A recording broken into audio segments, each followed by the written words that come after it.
jump right into the latest rumors, with the first one coming from established tipster Ice Universe, which he has said we should expect to see new releases for the Galaxy Watch and the Active Watch, and both of these are going to be labeled as the 4th iterations, which I'm guessing Samsung is labeling them the same to avoid confusion of the model releases.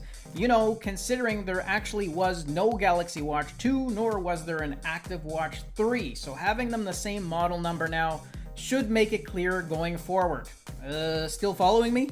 Anyways, both reports are that they're going to be launched at the same time and within the second quarter, which should put us somewhere in the April to June window. And keep these dates in mind when I share the Google intel, as there may be a correlation with the watch release and what Google is planning. And for those of you that have been following Samsung for a while, this early release would actually break with its traditional launch schedule for smartwatches, which has typically been in the August to September range. So it's going to be interesting to see if they will in fact switch to an early release date.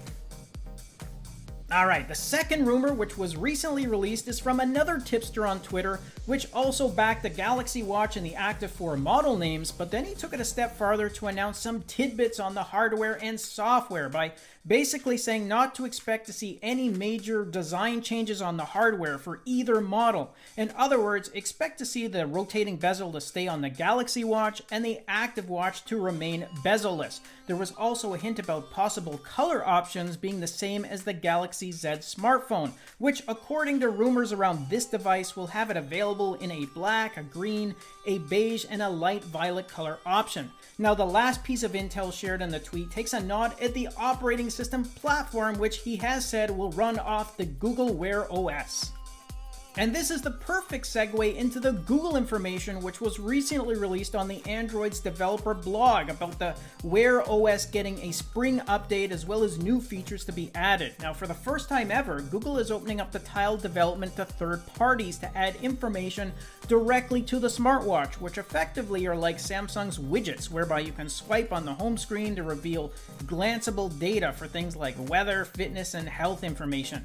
Now, developers can create custom tiles now using what's called the Jetpack Times library, and apparently this is going to become available to users later this spring with the Wear OS platform update, which brings me back to my previous point about the possible release of the Galaxy Watch and Active 4 release, which is also rumored to be released around the same time frame.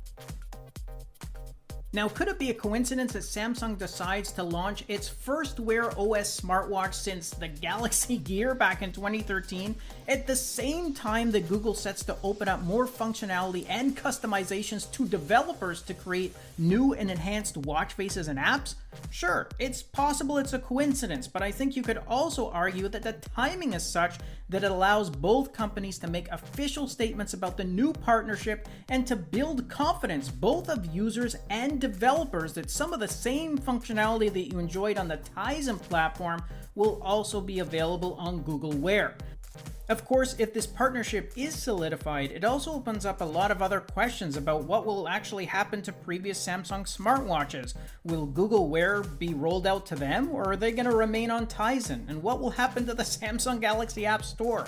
Will it be technically possible to migrate watch faces and apps to Google Wear, or are they going to be locked to only the Tizen platform? And if that's the case, will developers now effectively have double the work of creating digital assets for both OS platforms, while of course having to learn Android Studio programming, which is nowhere near user-friendly as Samsung's Galaxy Watch Studio?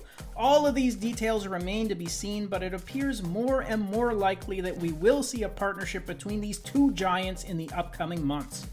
So what do you guys think? Do you think this would be a good partnership for both parties, or do you think one side will benefit more than the other? And if the Galaxy Watch and the Active 4 are in fact released with the Google Wear operating system, would you buy it? Let me know in the comments down below. I'll keep you guys updated on further information as it's released, so make sure you subscribe to the channel and of course turn on your notifications. Thanks again for watching, and I'll see you guys in our next video. Until then, take care.